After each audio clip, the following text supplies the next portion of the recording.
Morning students. देखिए आज का जो थॉट है वो है कि जिंदगी तुम्हें वो नहीं देगी जो तुम्हें चाहिए, जिंदगी तुम्हें वो देगी जिसके काबिल तुम। इसलिए स्टूडेंट्स काबिल बनो ताकि जिंदगी से कुछ हासिल कर सको।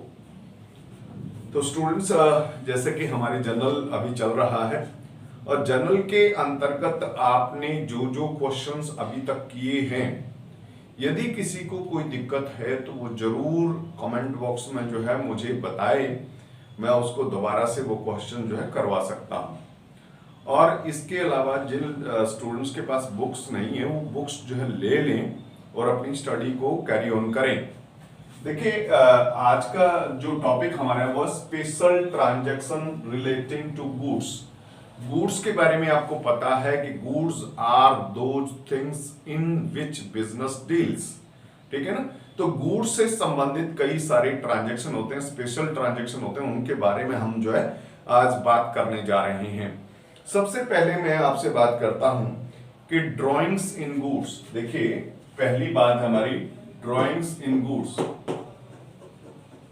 ड्राइंग्स इन गुड्स, ये ड्राइंग्स इन गुड्स का मतलब है कि जैसे जो ओनर होता है बिजनेस का, वो अपने यूज के लिए बिजनेस से कुछ गुड्स निकाल लेता है अपने हाउस होल्ड पर्पस के लिए। सपोज करो कि आपकी किराने की दुकान है और आप अपने घर में चीनी वगैरह या राशन जो है वो अपनी ही शॉप से ले लेते हैं। तो एक तरह से ये क्या होता है, ड्राइंग इन गुड्स होता है। क्या होता है? ड्राइंग इन गुड्स होता है। तो जैसा कि आपको बताया गया है कि हमें अपने बिजनेस का सही प्रॉपर रिकॉर्ड रखना है, तो इस ड्राइंग को भी रिकॉर्ड करना होता है। तो ड्राइंग को जब रिकॉर्ड करते हैं, मैंने आपको बताया था ड्राइंग के बारे में कि एनी कैश और goods withdrawn by the proprietor for his personal use या for his household use is known as drawing. तो ध्यान दीजिएगा, जब ये ड्राइंग इसने किया है तो इसकी हमारी एंट्री बनेगी, चाहे कैश में करता है चाहे गुड्स में करता है, हमारा ड्राइंग अकाउंट डेबिट होगा। कौन सा अकाउंट डेबिट होगा? ड्राइंग अकाउंट डेबिट होगा। और जब गुड्स में करता है तो टू हमने कर देना परचेज, टू हमने कर देना परचेज, क्योंकि इससे हमारा जो परचेज किया हुआ गुड्स है वो कम हो जाता है, इसलिए परचेज को क्या कर देना है? क्रेडिट कर देना है। तो हमारी इसकी एंट्री जो बन जाएगी वो बन जाएगी क्या? Drawing account debit. Drawings account debit to purchase, ये इस तरह से आपने इसकी एंट्री बना दी, ठीक है। और नरेशन में लिखेंगे कि आपने नरेशन इसका लिखना है goods taken for private use, personal use, house hold use, कुछ भी लिख सकते हैं, ठीक है। और उसके बाद सेकंड जो है आपका वो है गुड्स से संबंधित ट्रांजैक्शन के goods given away as charity. Goods given away as charity, goods given away as charity के दान को जो है, सॉरी गुड्स को दान में दे देना। जैसे अभी मैं बता रहा था कि किराने की शॉप है और कल को आप गौशाला के अंदर जो है जैसे एक गेहूं की जो बैग है वो आप गौशाला में भेज देते हैं, तो एक तरह से ये क्या हो गया? आपका दान हो गया। जब आप गुड्स का दान करते हैं या इसी तरह से कई बार भंडारे वाले आते हैं, उनको आपने एक जो बैग है वो शुगर का दे दिया, तो ये आपका जो है वो चैरिटी इन गुड्स है।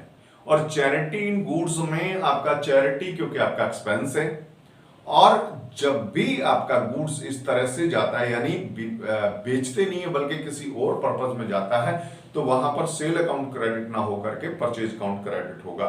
यानी बिना प्रॉफिट के मकसद के जब जाता है तो वो वहां पर परचेज अकाउंट क्रेडिट हो जाता है। तो हमने यहां एंट्री क्या बना दी है? Charity account debit. देखिएगा, charity account debit to purchase, to purchase जितने का हो, और नरेशन में लिख देंगे कि goods given away as charity, ठीक है। और इसके बाद जो आपका थर्ड है वो है गुड्स से संबंधित transaction, goods distributed as free samples, goods distributed as free sample,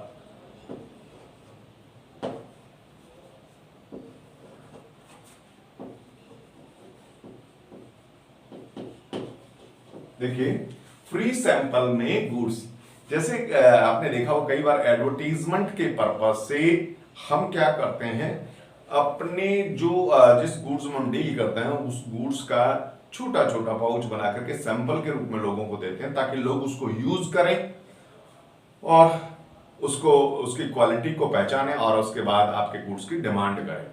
तो goods given away as goods जो है डिस्ट्रीब्यूटेड एज फ्री सैंपल जो है, इसके अंतर्गत ये भी हमारा एक्सपेंस है, इसके अंतर्गत हमने अकाउंट कौन सा डेबिट करना है, एडवर्टाइजमेंट अकाउंट डेबिट करना है। एडवर्टाइजमेंट एक्सपेंसेस डेबिट, कौन सा अकाउंट डेबिट करना है, एडवर्टाइजमेंट एक्सपेंसेस डेबिट, और टू क्या कर देंगे, टू वही purchase.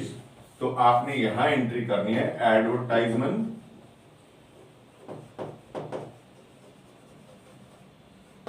expenses debit to purchase account, और नरेशन में लिख देंगे, नरेशन में आपने लिखना है goods distributed as free sample, goods distributed as free sample. इसके बाद जो आपका फोर्थ है वो loss of goods by theft और लॉस बाय फायर, यानी गुड्स का किसी भी तरह से loss by theft, loss by fire, loss by flood, loss by earthquake, कोई भी रीजन से अगर गुड्स का लॉस्ट होता है आपका, यानी आपका जो गोडाउन में रखा हुआ माल नष्ट हो जाता है, तब आप एंट्री क्या बनाएंगे, लॉस बाय फायर या लॉस बाय थेफ्ट जो भी होगा वो आपका डेबिट होगा, क्योंकि वो आपका लॉस है, क्योंकि लॉसेज हमेशा क्या होते हैं, डेबिट होते हैं। यानी loss by fire account debit या लॉस बाय जो आपका थेफ्ट अकाउंट डेबिट, टू आपने परचेज काउंट करना है, टू क्या एंट्री करनी है, टू परचेज अकाउंट, ठीक है। और अब देखिए ध्यान दीजिएगा कि अगर ये गुड्स जो आपका इंश्योर्ड था, यानी अगर अनइंश्योर्ड था तब तो आप ये एंट्री कर ही देंगे, यानी लॉस बाय फायर या loss by theft account debit to purchase. और उसके बाद साल के एंड में ये जो लॉस होते हैं ना, यानी अगर अनइंश्योर्ड था तो सारा का सारा लॉस आप ही का है, तो आपने क्या करना था, इस लॉस को क्या करेंगे, प्रॉफिट इन लॉस अकाउंट में ट्रांसफर कर देंगे, और उसके बाद हम एंट्री बनाएंगे, यानी loss by fire account debit to purchase बनाने के बाद लास्ट में साल के एंड में एंट्री बन जाती है आपकी क्या, profit in loss account debit to loss by fire. और यानी एक तरह से लॉस बाय फायर को हमने किस में ट्रांसफर कर दिया, प्रॉफिट इन लॉस अकाउंट में ट्रांसफर कर दिया, अगर गुड्स अनइंश्योर्ड था। अब सपोज करो कि गुड्स इंश्योर्ड था, तब हमारी एंट्री क्या बनेगी, तब हम पहले तो एंट्री बनाएंगे ही कि loss by fire account debit to purchase, ठीक है। जैसे सपोज करो कि आपका 10,000 का लॉस हुआ, तो आपने एंट्री बना दी loss by fire account debit to purchase 10,000, ठीक है। अब गुड्स अगर इंश्योर्ड था तो आप क्या करेंगे कि ये जो क्लेम है वो इंश्योरेंस कंपनी के अगेंस्ट करेंगे। जब इंश्योरेंस कंपनी के अगेंस्ट क्लेम करेंगे तब आप एंट्री करेंगे इसके बाद, यानी insurance company account debit, insurance company account debit to loss by fire या लॉस बाय थेफ्ट जो भी था, आपने उसको इंश्योरेंस कंपनी के खाते में डाल देना है। यानी पहले एंट्री बनाएंगे क्या, loss by fire account debit to purchase, और फिर बनाएंगे insurance company account debit to loss by fire, ठीक है। और जब आपको क्लेम मिल जाता है, यानी जब इंश्योरेंस कंपनी आपको क्लेम दे देती है, तो आपके पास क्या आता है, बैंक आता है, तब आप एंट्री करते हैं bank account debit to insurance company, क्योंकि गिवर कौन होगी, इंश्योरेंस कंपनी होगी। यानी ये तीन एंट्रीज बनेंगी, अगर गुड्स इंश्योर्ड था और आपने क्लेम कर लिया और उसके बाद आपको क्लेम रिसिप्ट हो गया, फुल क्लेम रिसिप्ट हो गया, तब ये तीन एंट्री बनेंगी। लेकिन कई बार ऐसा होता है कि आपका गुड्स का लॉस हो गया 10,000 का, आपने पूरा का पूरा क्लेम कंपनी पर डाला, लेकिन कंपनी ने फुल क्लेम एक्सेप्ट नहीं किया। कंपनी अगर आपका फुल क्लेम एक्सेप्ट नहीं करती है, तब हम क्या एंट्री बनाएंगे, तब हम एंट्री बनाएंगे। देखिएगा पहली एंट्री तो वही बनेगी क्या कि लॉस बाय फायर या loss by theft account debit to purchase 10,000 से, और उसके बाद हम एंट्री करेंगे insurance company account debit to loss by fire या लॉस बाय जो भी है, मतलब लॉस बाय थेफ्ट, ठीक है, 10,000 से ही डाल देंगे। लेकिन सपोज करें कि इंश्योरेंस कंपनी ने केवल 6,000 का ही क्लेम आपका एक्सेप्ट किया है, यानी आपको क्लेम 6,000 का ही दिया है, तब हम एंट्री करेंगे बैंक अकाउंट डेबिट कितना 6,000, बैंक अकाउंट डेबिट कितना करेंगे 6,000 करेंगे, और इसके साथ साथ profit and loss account debit कितना 4,000, क्योंकि इसमें 4,000 का लॉस आपका हुआ है, जो लॉस बाय फायर है उसमें से 4,000 आपने प्रॉफिट एंड लॉस में डालने हैं। तो आपने एंट्री करना है bank account debit 6,000, loss by fire debit 4,000, और 2 आपने क्या कर देना है इंश्योरेंस कंपनी 10,000। ओके, तो इस तरह से स्टूडेंट्स ये एंट्रीज बनेगी। अब मैं आपको ये इलस्ट्रेशन है 20 वो बता देता हूं, सेम ही है। जैसे इसमें फर्स्ट जो आपका ट्रांजैक्शन इसने दिया है कि proprietor withdrew for his personal use cash 20,000 and goods worth rupees 10,000। इसने 20,000 का कैश निकाला है, तो हमने यहां पर क्या करना है ड्रॉइंग अकाउंट डेबिट कितना कर देंगे 30,000, और जिसमें से गुड्स 10,000 का है तो टू परचेज हम करेंगे 10,000, और टू कैश हमने क्या कर देना है, क्योंकि कैश गया है 20,000 का, तो हमने 20,000 कैश कर देना है। इस तरह से ये आपकी फर्स्ट एंट्री तैयार है। नरेशन लिख देंगे कि गुड्स क्या लिखेंगे कि drawing in goods and cash, ठीक है, या cash and goods withdrawn by the proprietor. और उसके बाद नेक्स्ट सेकंड देखिए goods for ₹50,000 given away as charity, और सेल प्राइस 60,000 दे रखा है।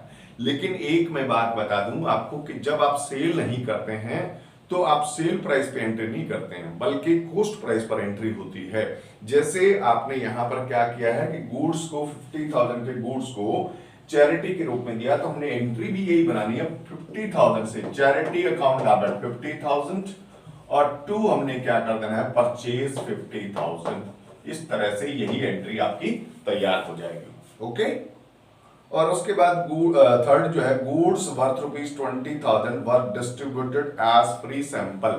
25,000 की गुड्स को क्या किया गया फ्री सैंपल के रूप में डिस्ट्रीब्यूट किया, तो हमने एडवर्टीजमेंट एक्सपेंसेस को डेबिट करना है 25,000 से, और 25,000 से ही कैश इसको परचेज को क्रेडिट कर देना है।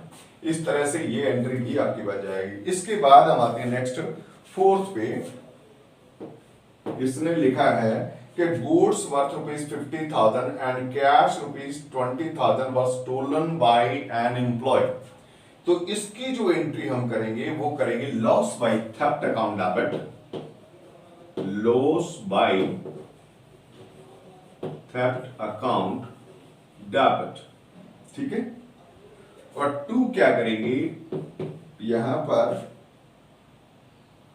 गुड्स तो 50 का था तो यहां करेंगे 2 परचेज, परचेज कितना करेंगे 50,000, क्योंकि गुड्स 50 था, और कैश उसने कितना चुरा लिया वो कैश गोज आउट हो गया, इसलिए कैश क्रेडिट हो जाएगा, और आपका लॉस बाय थेफ्ट है वो कितना 70,000 आपने कहा। ओके, तो नरेशन लिख देंगे कि goods and cash stolen by an employee. अब उसके बाद फिफ्थ और दे रखा है goods worth ₹1 lakh were destroyed by fire, insurance company admit and paid claim for 60,000। Insurance company ने जो है आपका क्लेम एडमिट किया कितना 60% का, और 60% ही पे किया। तो इसकी एंट्री और आपको मैं बता दूं, इसके लिए हम एंट्री बनाएंगे। सबसे पहले हमने क्या करना है लॉस बाय, ये देखिए loss by fire, loss by fire account debit कितना 1 लाख, और 2 हमने कर देना है परचेज, परचेज इस तरह से 1 लाख रुपीस, और इसमें जो क्लेम है आपका कितना है, वो 60% क्लेम ही उसने एक्सेप्ट किया है, लेकिन हम क्लेम डालेंगे कितना, पूरा 1 लाख का। तो हमने ये एंट्री जो सेकंड वाली है, इसमें फर्स्ट एंट्री ये बन गई, सेकंड वाली एंट्री हम करेंगे insurance company, insurance company debit to loss by fire. ये आपने 1 लाख से करना है, क्योंकि आप क्लेम तो पूरा डालेंगे इंश्योरेंस कंपनी पर, बाद में उसने जितना क्लेम दिया है आपको, थर्ड एंट्री देखिए, क्योंकि उसने क्लेम आपको दिया 60%, आपने करना bank account debit, bank account debit 60,000, और loss sorry profit and loss account debit P&L account debit, ये 40,000 का आपका लॉस हो गया, और 2 कर देना है इंश्योरेंस कंपनी।